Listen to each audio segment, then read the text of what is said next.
Is it God's will for you to be with a narcissist? I've been getting flack from some people because I have maybe said directly or indirectly in one or some of my videos that it may be God's will for you to be with a narcissist. And I want to talk about that more because this is a contentious issue.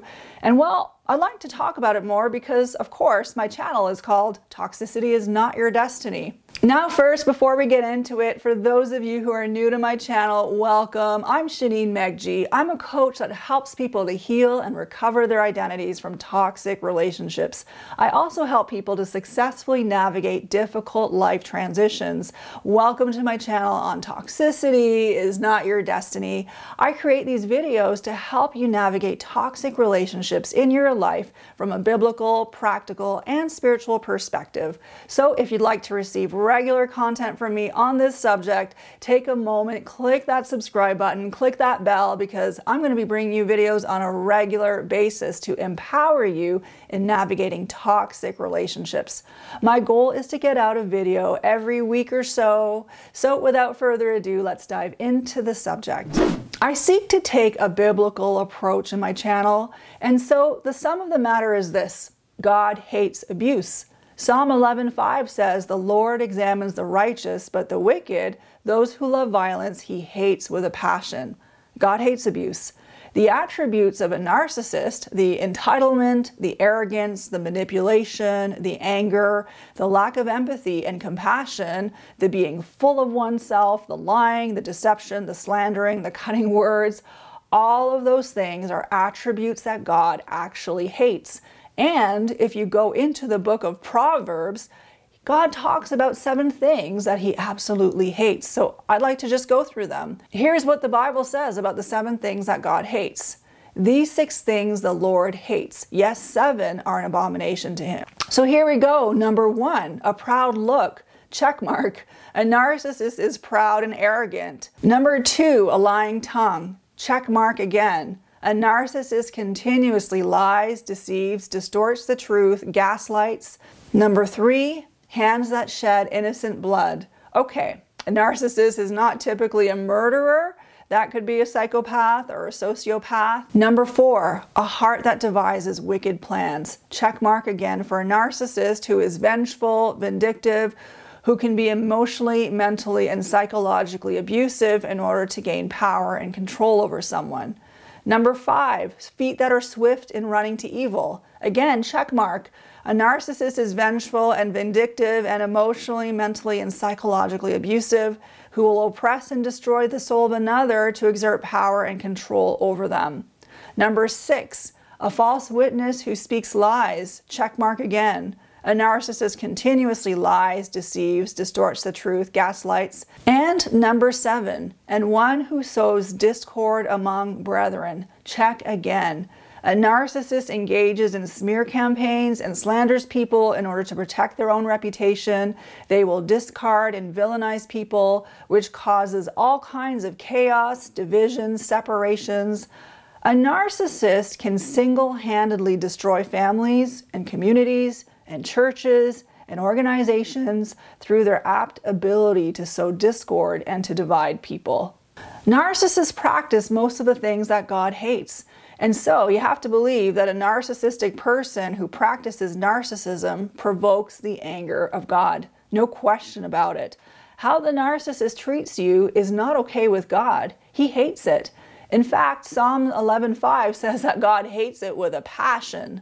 Think about your own child. You may discipline your child out of your love for that child, but will you stick the child with someone who's going to be destructive with their words and actions? No, because you love your child. You're not going to destroy or damage your child. You may discipline them because you're looking to help them to grow, to mature, to become more disciplined, to take responsibility for themselves. Your goal is for their good, and any discipline is for good. And it's very similar with God. God doesn't stick us with a narcissist because that is his choice tool of discipline. God's word says that his discipline may feel unpleasant, but there's a big difference between something that feels unpleasant and something that is clearly destructive and damaging. Anything that is destructive does not originate from God, but it originates from Satan, because Jesus said The thief comes only to steal and kill and destroy. I have come that they may have life and have it to the full. Now, that being said, some of the things God does are a mystery, and I can't pretend to know everything, and not everything is clear. The Bible says about God that his thoughts and his ways are much higher than our thoughts and our ways. So sometimes we just cannot lean on our own understanding, but really trust in his understanding. Sometimes God leaves things about himself as mysterious, and we can't always know. But when we look at examples in the Bible, and I can think of 3 stories where he did allow someone to go through unspeakable adversity with a narcissist or psychopathic personality for years and years. The first person I can think of is Jacob. He ended up fleeing from his brother Esau because Esau was threatening to kill him for stealing his birthright. And so Jacob ended up with his uncle Laban, who became his father-in-law. Was it God that led Jacob directly to a psychopathic narcissist that he would serve for 20 years? Jacob's name meant deceiver, so it's likely that Jacob too had some narcissism in him. Did God lead Jacob to a worse narcissist, since Laban was likely 10 times more deceptive than Jacob was, in order to drive out the narcissism that was in him? It's possible that was part of it, and there's certainly a mystery there. Then you have another example in Scripture, King David. David was enlisted in Saul's army and in his service, and for a while, David was dearly loved by Saul. 1 Samuel 16:1 says, "And David came to Saul and stood before him, and he loved him greatly, and he became his armor-bearer." Saul treated David like his own son, and that must have been so comforting for David, because David was treated by his own family with contempt. He was not even recognized as a son. And David writes about his experience in the Psalms. He writes, "I was a stranger to my brothers, a foreigner to my mother's sons. They put gall in my meal and gave me vinegar to quench my thirst." So when Samuel was looking for the right son to anoint as king, Jesse, David's father, did not even consider him as a son in the family. Imagine. So that just shows the level of contempt and unworthiness and little regard that David had from his own family. So to be under a king and to be loved by a king, oh my goodness, that must have been like a feast after being in a desert.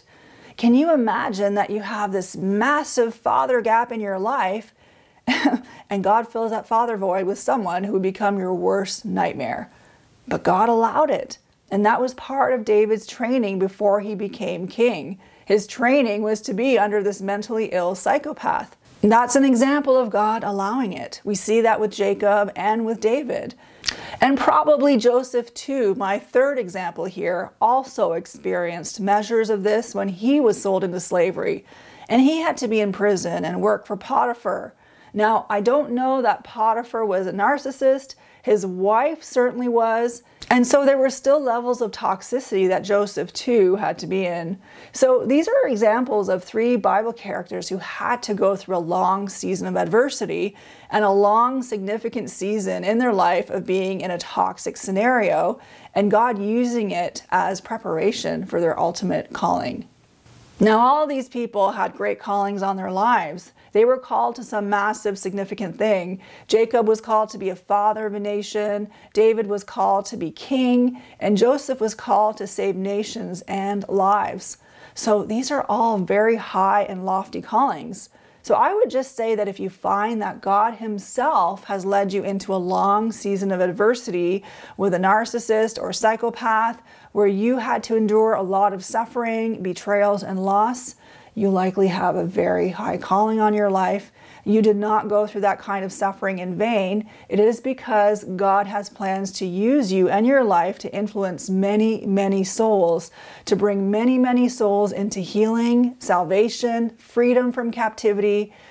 Your life is meant to set many people free, and God is using the adversity for a much higher purpose for you. And part of it includes you putting your roots deep, deep in God, and also to drive out any shred of narcissism that is in you, because in order to successfully fulfill the calling of God on your life, you must walk with the Spirit of Christ. It is doing the works of Christ with the nature of Christ, and not the spirit of a narcissist.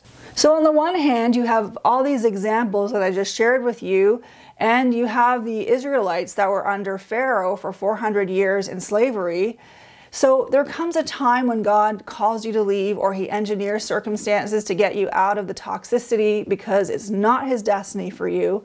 And that's the whole premise of the channel, is that really abuse and the toxicity, it may show up for a season in your life, but it's not God's destiny for you.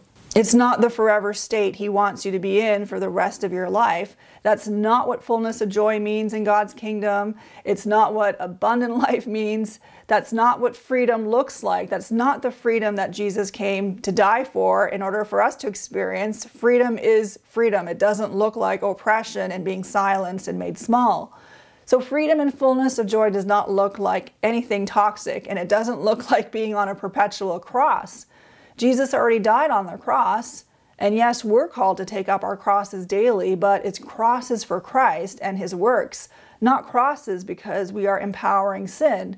Because a narcissist is walking in sin when they are behaving in chronic entitlement, lying, manipulation, arrogance, and no empathy.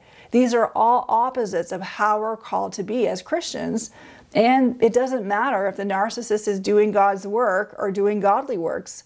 It's possible to be doing godly works in a demonic way.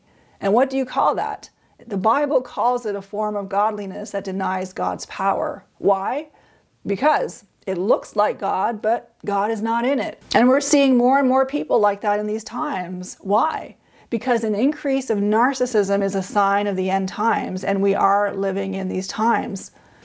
2 Timothy 3:17 says, "But mark this, there will be terrible times in the last days. People will be lovers of themselves, lovers of money, boastful, proud, abusive, disobedient to their parents, ungrateful, unholy, without love, unforgiving, slanderous, without self-control, brutal, not lovers of the good, treacherous, rash, conceited, lovers of pleasure rather than lovers of God, having a form of godliness but denying its power. Have nothing to do with such people." We are told not to have anything to do with such people, have no association whatsoever. If you are in a relationship with someone who is chronically high conflict, manipulative, vindictive, deceitful, full of themselves, angry, hateful, entitled, selfish, unempathetic, exploitative, you do not have to submit to them. They are a wolf in sheep's clothing. If they're calling themselves a Christian, they are practicing the very things that God hates, persisting in attributes that go against the nature of Jesus Christ,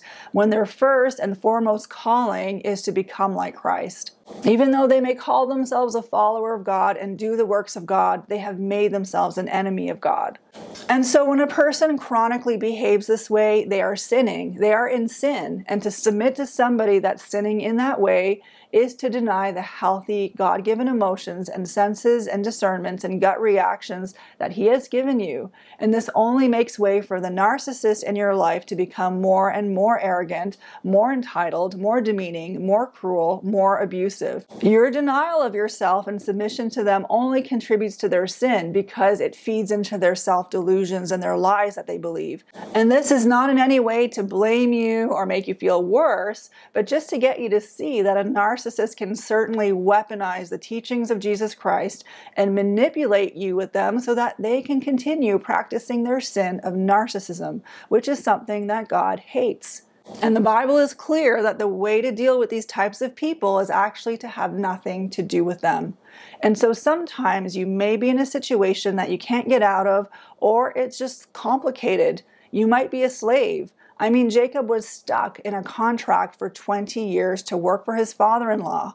Joseph was sold as a slave, and David had to work for Saul. His life was also in danger. All of these men were in situations that they couldn't just extricate themselves from. They couldn't just say, well, God says to have nothing to do with such people, so I'm out of here. It just was not possible for them to do that, not without the supernatural intervention of God.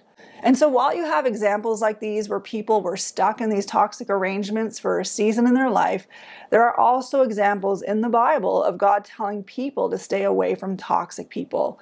You have Jesus Christ himself, who did not entrust himself to any man. John 2:24 says, "But Jesus would not entrust himself to them, for he knew all people."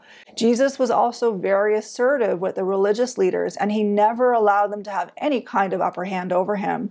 He was always the one fun calling them out, exposing them, putting up mirrors to their faces, confronting them, and triggering their rage. If you read the book of John, you will see the story after story of Jesus and his showdown with the religious leaders. And Jesus was that way in his ministry for 3 years until he went to the cross. And that's where the fulfillment of Isaiah 53:7 comes in, that says, "He was oppressed and afflicted, yet he did not open his mouth. He was led like a lamb to the slaughter, and as a sheep before its shearers is silent, so he did not open his mouth." Many people who want to continue their abuse will weaponize a scripture like this in order to silence people from speaking out about what is happening behind closed doors. And the way to guard against having scriptures weaponized this way at you is to know and study your Bible. Know the sum of God's word. Psalm 119, 160 says, "The sum of your word is truth, and every one of your righteous rules endures forever." Don't let anyone cherry pick a verse here or there and fling it at you. So some people may take that scripture about how Jesus did not open his mouth but was led like a lamb to the slaughterhouse to silence people. But you have to look at the whole picture of Jesus' life on the earth and how Jesus modeled living the perfect life. How did he practice that? He was assertive and he stood up to those religious leaders. He did not let them have any kind of power. He confronted them and exposed their hypocrisy in such a direct and extremely triggering way. I mean, Jesus did not preamble his words with anything positive to talk about their strengths. He didn't talk about what they were doing well to counterbalance all of the woes that were about to follow. He just drove the nail right into them. He said about them, "You belong to your father, the devil, and you want to carry out your father's desires. He was a murderer from the beginning, not holding to the truth, for there is no truth in him. When he lies, he speaks his native language, for he is a liar and the father of lies." In Matthew 23, Jesus gave 7 woes to them. Just imagine how many times Jesus called the religious leaders hypocrites in one chapter. 7 times. In Matthew 23:13, he says, "Woe to you, teachers of the law and Pharisees, you hypocrites." 2 verses later, he says the same thing again. "Woe to you, teachers of the law and Pharisees, you hypocrites." And every 2 verses, he's repeating the same thing to them over and over and over. Then to top it all off, at the very end of his woes, he says to them, "You snakes, you brood of vipers, how will you escape being condemned to hell?" I mean, this is serious stuff. So when God says he hates something with a passion, you can certainly see and hear the passion in Jesus of how much he hated the hypocrisy of the Pharisees. This is serious and intense. To call them hypocrites 7 times in a chapter. God hates this kind of lying, manipulation, greed, seeking for honor, and all of that, which are all narcissistic traits. We have God warning the wise men not to go back to King Herod because he was dangerous. And we have Elijah who had to take on Jezebel. So it just depends. Sometimes God will use certain toxic people to work out things in your heart. He will allow it for a season in your life because it's not his destiny for you to be in slavery and for you to be oppressed. It's not his will. And he may be allowing it when he does for a much higher purpose that involves the saving of other souls and the freedom of other souls. And even if he does allow it, he promises to heal us and to work all things for good for those who love him and are called according to his purposes. He promises to restore the years that the locusts have eaten and to redeem what has been lost or stolen. We have a beautiful verse in Ecclesiastes 3:11 that says, "God makes all things beautiful in his time." That is his plan for you. Believe that though the weeping may last for the night, joy comes with the morning. God's destiny for you is joy, prosperity, and freedom. You must know that. God is not calling you to be under anyone toxic or to be yoked with anyone toxic. And he will show you a way to avoid those people and how to be shrewd and not fall into their traps. God says about you, "For I know the plans I have for you, declares the Lord, plans to prosper you and not to harm you, plans to give you a hope and a future." So I hope this video was helpful. If you're thinking of leaving or have left a toxic environment and you're in a season of transition, check out a free training I have put together. It is all about 3 key ways to navigate a transition. These are things that brought a massive breakthrough in my life when I was going through a difficult transition. I have included the link in the description box below. If you would like to see more content from me and have not subscribed yet, click that subscribe button and click the bell so that you can get all the alerts. If you have suggestions of other topics you would like me to cover, please feel free to drop your ideas in the comments section. Thank you so much. And this brings me to the end of my video. Thank you so much for watching. I appreciate you. I look forward to seeing you in the next video.